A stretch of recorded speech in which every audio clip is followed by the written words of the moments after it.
حضرت میاں میر رحمت اللہ تعالی علیہ ان کو لمبی کھانسی ہو گئی جس کو کالی کھانسی کہتے ہیں۔ کئی سال گزر گئے حضرت میاں میر رحمت اللہ علیہ کو تکلیف ہوئی۔ ہر روز کیا ہوتا، معمول یہ تھا کہ صبح جب اپنے وظائف سے فارغ ہوتے ہر ایک کی حاجت سنتے، دعا کرتے، اللہ پاک اس کی حاجت روائی فرما دیتے۔ روز ہزاروں سینکڑوں کی شفا یابی ہوتی اور خود سال ہا سال گزر گئے، شدت کی تکلیف اور بیماری میں بستر پہ لیٹنے کا موقع نصیب نہ۔ آپ کی والدہ ماجدہ حیات تھی، انہوں نے کئی بار کہا بیٹا میر، میاں میر، کبھی خود بھی اپنے لیے دعا کر دیتا، ساری دنیا کے لیے دعا کرتے، ہزاروں مریض شفا یاب ہو گئے، تم ساری رات تڑپتے ہو اور کھانستے ہو اور نہیں سوتے، اور میری مامتا بھی تڑپتی ہے، میں بھی نہیں سوتی، کئی سال مجھے بھی گزر گئے۔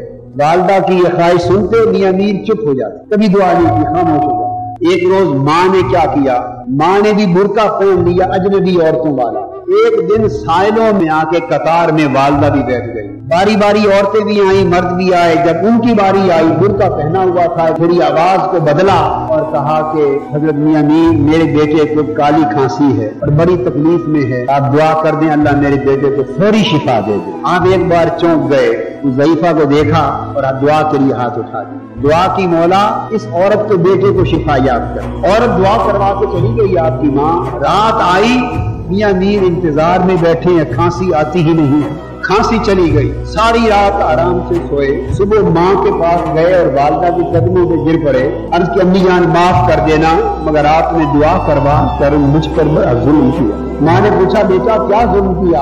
آج 7 سال کے بعد بستر پہ آرام سے سوئی، میں بھی سکھ سے سوئی ہوں، میں نے تو تمہارا آرام چاہا تھا، ظلم کیا کیا؟ اس دن حضرت میاں میر بولے، فرمانے لگے امی جان میں آپ سے کہتا نہیں تھا، جب ساری رات کھانستا تھا، جب تکلیف بڑھتی تھی تو ہر رات ایک مرتبہ اللہ پاک میٹھی میٹھی پیار بھری زبان سے میری خیریت پوچھتے تھے۔ میں جو 7 سال سے نیند قربان کر کے بیٹھا تھا اور آرام اور چین اور صحت قربان کر کے بیٹھا تھا، وہ تو یار کی اس مزاج کرسی پہ قربان کر کے بیٹھا۔ وہ جو آواز کانوں میں آتی تھی اسی کی لذت کی خاطر میں تکلیف کو برداشت کیے بیٹھا، اور آج رات نہ کھانسی ہوئی نہ یار نے مزاج کچھ۔ عاشقوں کا صبر یہ ہوتا ہے کہ انہیں تکلیف ہوگی تو پریشانی نہیں ہوتی، وہ تو قربت محبوب کے طالب ہوتے۔